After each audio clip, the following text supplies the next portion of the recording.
Thank you, everyone, and welcome to the, fifth session on generative AI. I know by now all of us know and have a good hang of what generative AI is all about and are dreaming with crazy ideas on how we are going to implement in our domain, or maybe starting up a new venture or a startup. All right, before we get there, I'm going to start off with a brief introduction about myself and panelist here. I'm Deepak Khetpal. I lead the data analytics practice for Coforge. I've been a data analytics professional for roughly around 20 plus years, right from college. And if I had not chosen data analytics as a profession, I'll probably be at a NASA conference right now talking about electrolytic reduction of lunar soil for oxygen generation or life on moon. So, but here I am, no regrets, equally excited to hear the sessions this morning and talk about generative AI. A little bit background on Coforge. We are a technology solutions firm focused on emerging technologies, AI, machine learning, data, cloud, digital, you name it, some of those technologies, and with a narrow focus on select few industries. So that's who we are. We have been almost operating in a stealth mode for the last several years until very recently when we reached the $1 billion mark, you start hearing a little bit more about Coforge and who we are.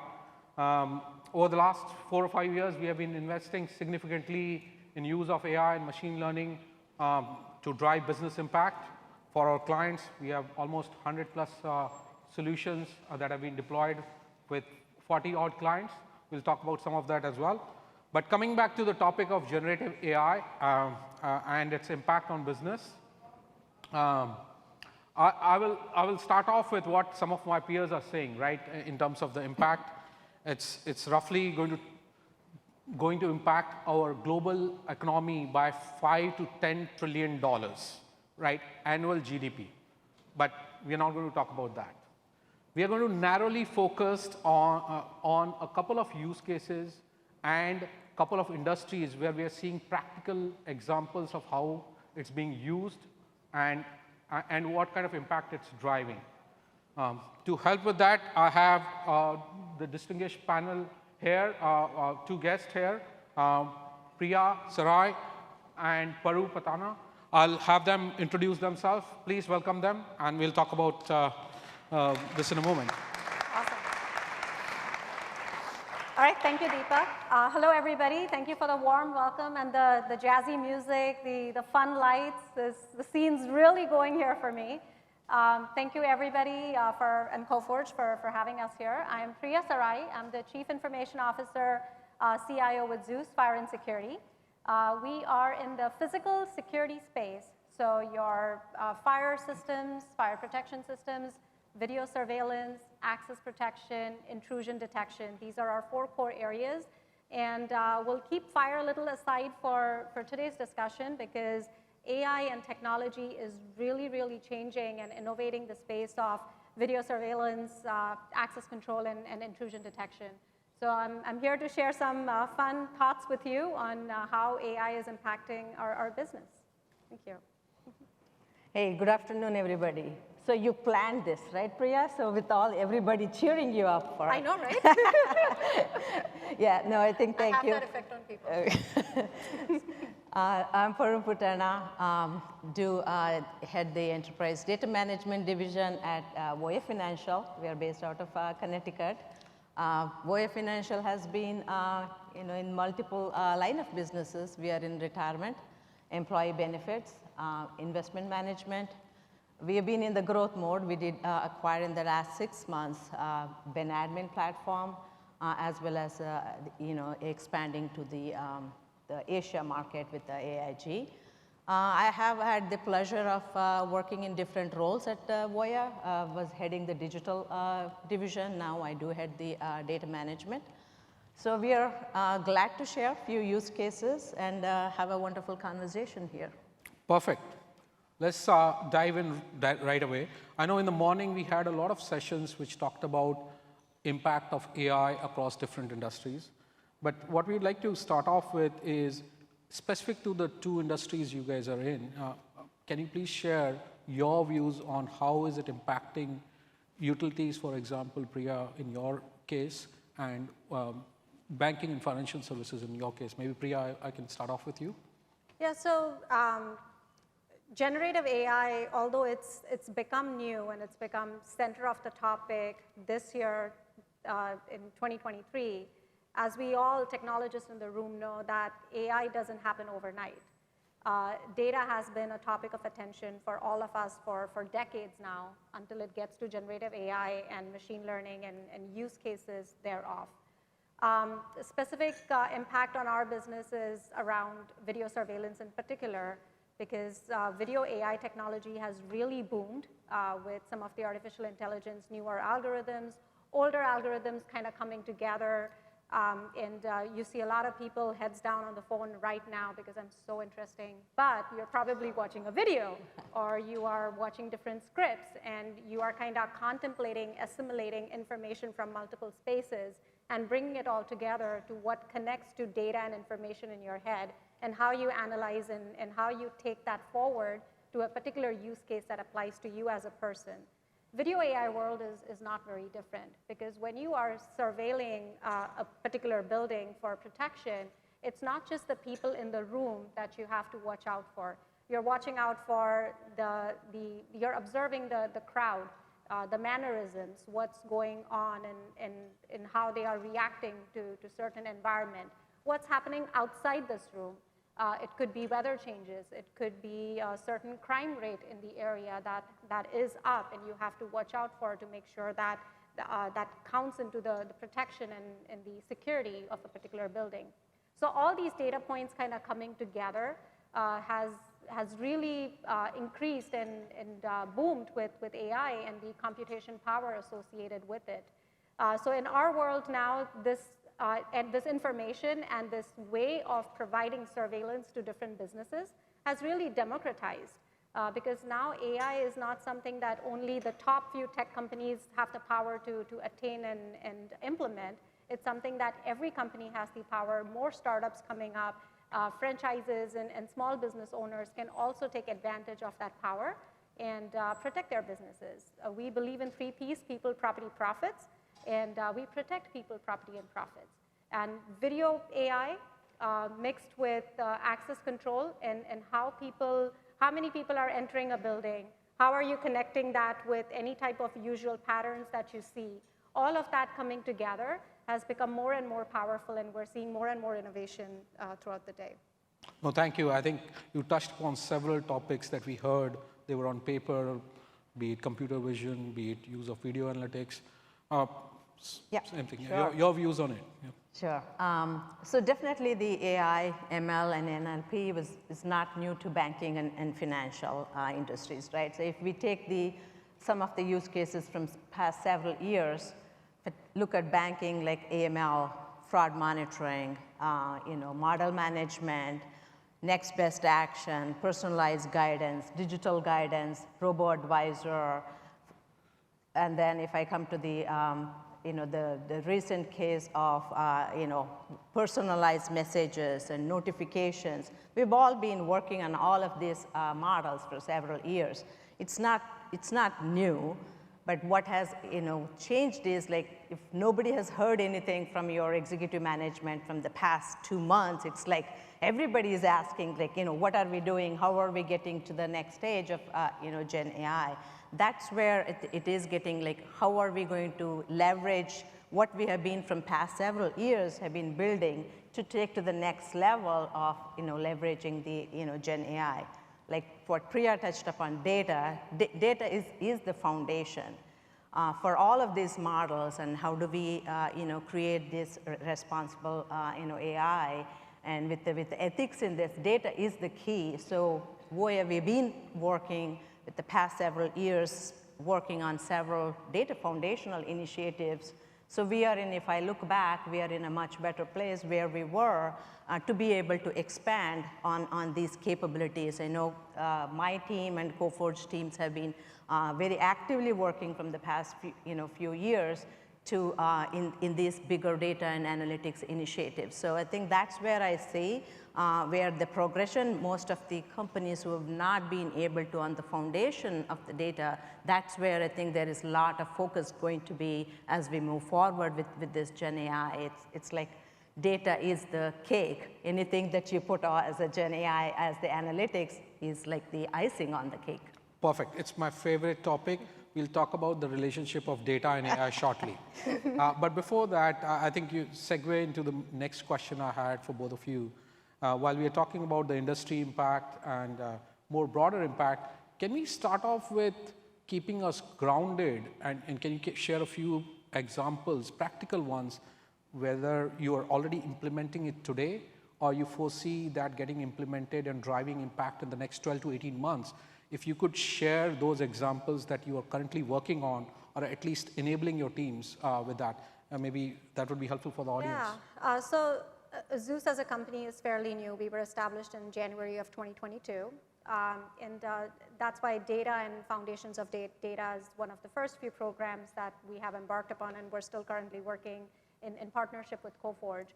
So outside of laying the foundations with the data platforms, kind of ingesting data from different applications, be it enterprise applications, customer-facing data, so on and so forth, you definitely need the foundational layer, like Paru said, where you need a way to synthesize that information, build the transformation rules, and kind of export it out where you can analyze the data in a certain format that you need to. So that's definitely happening at the foundational layer. Other few applications, so once your data is ready to actually analyze and apply, some of the applications, one of it is more enterprise related, for example, finance teams. And we have our accounts payable team, and there is a lot of manual functions associated with accounts payable, with invoicing. How are you getting your vendor invoices? How are you paying them? So on and so forth. So there is intelligent document processing, IDP, that Coforge has an AI tool built on that, which we are actively implementing and reading the invoice data, getting that information in an automated way where there is less manual entry, and put it in your ERP system and kind of take it forward from there. So that's your internal in-house applications, which I think we're all dealing with more mundane on the boring side, I'll say. The fun side of it comes again in the video protection and the surveillance side of it, where we work, Zeus works with a lot of national accounts, like your McDonald's, Panera Breads of the world, more QSR space. And in the QSR space, what is the most important food? We all came back from our lunch break, and we didn't get it in the lunch break. French fries, thank you. So French fries is something that everybody craves for when you're going to a QSR, eating your fast food, and French fries is the most important commodity for QSRs or quick serve restaurants like McDonald's, where even though you expect good French fries, you don't want it to be soggy, you want it to be at the perfect temperature, you want it to be at the perfect crisp level, but you do not want to wait for it. You do not want to be in line waiting for fries. You're okay waiting for your sandwich, but you do not want to be waiting for fries. So companies like McDonald's put in great deal of analytics to get that perfect fry out to every customer with minimum wait time possible. So this is where we kind of, Zeus as a security company is an incumbent, because we already have our video cameras with companies like McDonald's, and they want us to do a stretch goal for them with operational analytics. So while we are providing protection with the people coming in, they're also asking us to measure wait time analytics, that when that customer set the foot in the door, did they go to the kiosk to order food, or did they go to the register, or did they do drive-through analytics, or did they place a mobile order? What did they do? What are the different types of order formats? Which one is zooming for which time of the day? And then from there, how much did the customer wait from the point that they ordered to the point that they moved to the pickup line, and then from there, when did they actually receive the order? So all of this analytics is taken back to McDonald's Corporation. McCorpco is how we call them. They take it back to McCorpco. McCorpco is analyzing what are the employee statistics. Where do they need to hire more employees? How much potatoes do they need to kind of make sure that the production is steady for their French fries, so on and so forth. There's a ton of other analytics around order accuracy and whatnot that we're also looking at. But this kind of gives us an interesting space in kind of expanding our revenue lines and not just kind of being holden to security, but expanding and getting our hooks in with broader franchises around for operational analytics. This is an interesting example of how from the core business you guys are in to kind of expanding into more, using the same data sets, right, into the newer areas to generate more revenue. Fantastic. Yeah. Yeah, so on the, like I mentioned about the digital guidance, right, where we rolled out a few months ago a unique product called My Voyage, where we bring in, you might have seen with the banking, a lot of the guidance tool, financial guidance tool, advisory tool, whereas this My Voyage differentiates itself. It's providing a wealth advising tool as well as a health advising tool. For example, most of us, this is a survey results that we've got from most of us when we are enrolling to our benefit enrollment, that's October, we wait, or September, depending upon your company, we wait until the last minute. So we have probably spending 15 minutes or 10 minutes. We are not most of the time, most of us don't know what we are signing up for. So those are the types of the advising. So there is nothing available in the market to be really able to guide you through what is the best, supplemental insurance that you need to sign up for, voluntary insurance that you need to sign up for. So this is a unique tool that we have rolled out. I had an opportunity to lead this new product development. So that's our digital guidance. It's already uses our the AI ML model. So along with expanding those, we are looking at we are created as a crawl, walk, and run phase for our Gen AI. We've set up with the Microsoft's OpenAI in a separate environment. So we can put all our governance and models in place. We've rolled out our AI risk policy recently. We are looking at the RFPs, prioritization, management of those, some of the knowledge base, and along with our other use cases, these are all the things that we are getting ready from the Gen AI perspective. It's fantastic to hear practical examples that you're currently working on. I'm going to switch gears in the interest of time, and I know there is a subject that has been out there for quite some time, the challenges around use of AI. But given it's a Friday afternoon, I'm going to wear my dad joke hat on. And if you don't mind my asking, we'll go back to the question you guys were asking, right? I'm going to pose a dad joke question, right? Why do you think AI ended up breaking its relationship with data? Who said that? I know it's not an easy question. Take your time. Think through this. Looks like Paru has something to say first. Yeah. She's putting it on me because you said AI. So I don't think it's breaking the relationship. I know data has not been easy. It's been hard. I think I'm coming from the CDO IQ. I have several friends of them, sitting in it. It's a hard one. It's to, crack the nuts, and there's a lot of challenges in that space because it's not easy. It's everywhere. But now I think I would not say it's breaking up the relationships, actually coming together, bonding together more, because like I said before, it's like how can you forget the bread if you're just having the butter, right? It's the same thing with the cake with the icing. So I don't think it is breaking up, it's bringing together. It's more obvious now, it's more important than ever that we need to have this data and then AI go together. That's awesome. She's all about love. I'm going to take a little bit of a different take on this. Since you said relationship and breakup, yes, I'm going to assume generative AI is the female in the relationship. I didn't make any assumptions. And we were having, where's Giorgio? Giorgio and Vijay and some of us, Reshma, we were having a fun conversation over lunch about female power in the tech world and the leadership space. So I'm going to take a little bit of that spin with generative AI. Generative AI is breaking up from that relationship because she feels powerful and she wants to break the glass ceiling and explore her creative self and break that relationship with the older algorithms and older data patterns and form new relationships with more freer data sets. And what the heck, build your own data sets. It's generative. still with data governance in place. Thank you for accurately describing the relationship between the two. I think we're probably running out of time here. So I don't think we'll have time for audience questions, but all of us are going to be around rest of the day. So happy to take any questions. If you have specific questions for Coforge, I know several of our colleagues, Abhishek, Rohit, we are all in the room, happy to answer any questions on use of generative AI and the relationship with data as well. Thank you.